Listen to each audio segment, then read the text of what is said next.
जानिए हर सच की कहानी दिनेश ठक्कर की जुबान आपके अपने नेशनल न्यूज इंडिया पर। बापू को जमानत मिली है, इस बात की हमको खुशी है, लेकिन वो जैसे कहते हैं कि सिंधु के बिना भारत की आज़ादी अधूरी है, वैसे बापू जी की भी जो जमानत हुई है वो बिना सत्संग के अधूरी है कि ये भी जमानत के अंदर ये कोई शर्त नहीं होनी चाहिए थी।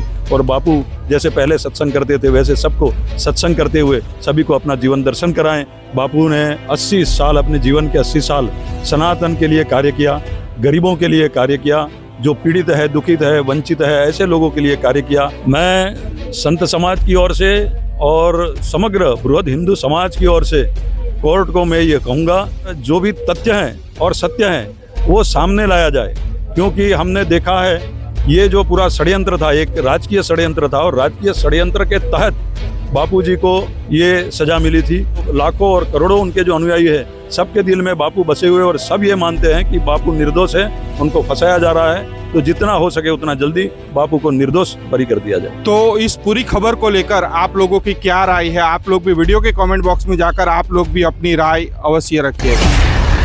नमस्कार, जय श्री राम। मैं रविदास तापी से हूँ। बाबू, आप भी तापी जिले की बात की जाए तो आप भी हिंदू सनातन धर्म के लिए आप भी बहुत अच्छा कार्य कर रहे हो। बिल्कुल, हम वैसे देखा जाए तो बापू के बताए हुए रास्ते पे ही चल रहे हैं, क्योंकि बापू ने ग्रामोत्थान के लिए और सनातन के उत्थान के लिए हमारे यहाँ जो देहाती इलाके हैं वहाँ पर अधिकतर लोग मत परिवर्तन के शिकार हो रहे हैं। बहुत ज़ोर शोर से मत परिवर्तन हो रहा है, उसको रोकने के लिए यथासंभव हम भी प्रयास कर रहे हैं। जैसे पूज्य आसाराम जी बापू ने यथासंभव प्रयास किए थे और उन्होंने बहुत अच्छा वहाँ काम किया था। उस पद चिन्ह पर चलते हुए हम भी अभी मत परिवर्तन के सामने अपने हिसाब से, अपनी तरह से, अपनी शक्ति से कार्य कर रहे हैं। तो बापू क्या कहोगे? हिंदू संत आसाराम जी बापू पिछले 12 सालों से जोधपुर की जेल में थे, उन पर आरोप लगे, अभी वो मेडिकल ग्राउंड पर बाहर आए। बापू को जमानत मिली है, इस बात की हमको खुशी है, लेकिन वो जैसे कहते हैं कि सिंधु के बिना भारत की आज़ादी अधूरी है, वैसे बापू जी की भी जो जमानत हुई है वो बिना सत्संग के अधूरी है। बापू ने 80 साल, अपने जीवन के 80 साल सनातन के लिए कार्य किया, गरीबों के लिए कार्य किया, जो पीड़ित है, दुखित है, वंचित है, ऐसे लोगों के लिए कार्य किया। वैसे उस कार्य से अभी भी उन्हें आज़ादी तो मिली है, समझो कि जमानत तो मिली है, लेकिन उस कार्य को करने के लिए उनके अभी तक अनुमति नहीं मिली है। वो एक बहुत अच्छा शेर है, वैसे मुझे याद आता है कि ये दस्तूरे जबाबंदी कैसी तेरी महफिल में, यहाँ तो बात करने को तरसती है जबा मेरी।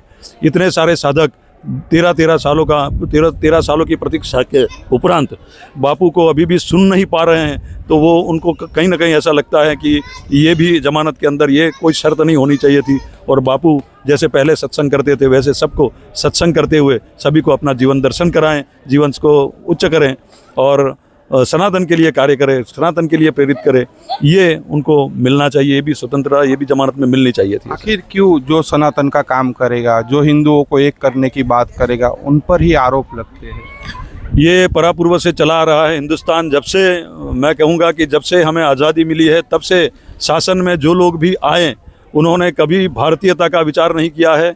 जो भी शासन में आए उन्होंने यही देखा कि वो तन से तो देसी लोग थे, तन से तो भारतीय थे, लेकिन मन से वो कभी भी भारतीय नहीं रहे। इसलिए भारतीय संस्कृति के लिए न उन्होंने कभी सोचा, न भारतीयता के लिए कभी सोचा। तभी से चली आई परंपरा। आज भी जो भी शासन में आए हैं वो यही सोचते हैं कि सनातन का उत्थान नहीं होना चाहिए। सनातनी अगर एक हो गए तो फिर से भारत हमारा विश्वगुरु बन जाएगा और पूरे दुनिया में उसका परचम लहराएगा। ये न तो यहाँ की कोई सत्ता चाहती है, न विश्व की कोई सत्ता चाहती है। क्योंकि देखा 12 सालों में बड़े बड़े अपराधी जिन लोगों पर आरोप सिद्ध हो गए, ऐसा नेता, अभिनेता, सबको राहत मिली, लेकिन आसाराम जी बापू को राहत नहीं मिली 12 सालों में। मैं पिछले कुछ साल से जुडिशरी को देख रहा हूँ, उसके दिए गए फैसले को देख रहा हूँ, उसका अध्ययन कर रहा हूँ। उसमें मैंने कई बार ये देखा है कि आतंकवादी जिन्होंने नरसंहार किया है, ऐसे लोगों के लिए आधी रात में कोर्ट खुल सकती है, लेकिन सनातन के लिए जो कार्य कर रहे हैं, भारतीय संस्कृति के लिए जो कार्य कर रहे हैं, ऐसे परम पूज्य संत आसाराम जी को न तो कोई कोर्ट खुल रही है, न उनको जमानत ठीक तरह से मिल रही है। तो सनातन के विरुद्ध मैं कहता हूं कि जुडिशरी में और शासन में भी, सिस्टम में भी जिसको हम लिब्रांडू कहते हैं, ऐसे लोग वहाँ पर है, वो अपनी सिस्टम चला रहे हैं और वो सिस्टम के बाहर अधिकारियों को या शासनकर्ता को आने नहीं दे रहे हैं, ऐसा मेरा अध्ययन है। और उसी के तहत बापू को भी अभी तक पूरी जमानत नहीं मिली है, ऐसा मैं मान रहा हूँ। तो क्या मांग करना चाहोगे संत समाज की ओर से? आप क्या कहना चाहोगे? अभी अपील पर सुनवाई शुरू है, मतलब जो निचली अदालत का जो फैसला आया था उसके खिलाफ जोधपुर हाई कोर्ट में अपील पर सुनवाई शुरू है, तो क्या मांग करना चाहोगे संत समाज की ओर से? आसाराम जी बापू के लिए क्या कहना चाहोगे जोधपुर हाई कोर्ट से?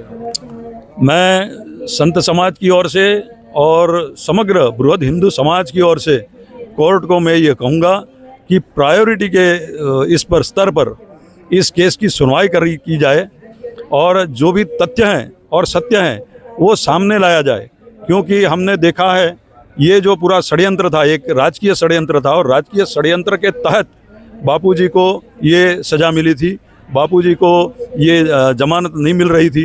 ये पूरा जो षड्यंत्र था वो सनातन विरोधी था और इसके लिए बापू जिस दिशा में कार्य कर रहे थे उस दिशा में कार्य करते उनको रोकने के लिए ये पूरा पॉलिटिकल स्टंट खड़ा कर दिया गया था। उसको न तो आज वो प्रूव कर पाए हैं।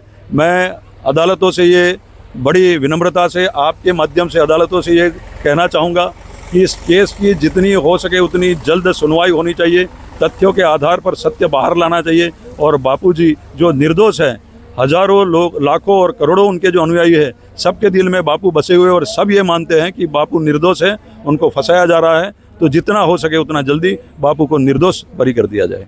जानिए हर सच की कहानी दिनेश ठक्कर की जुबान, आपके अपने नेशनल न्यूज इंडिया पर।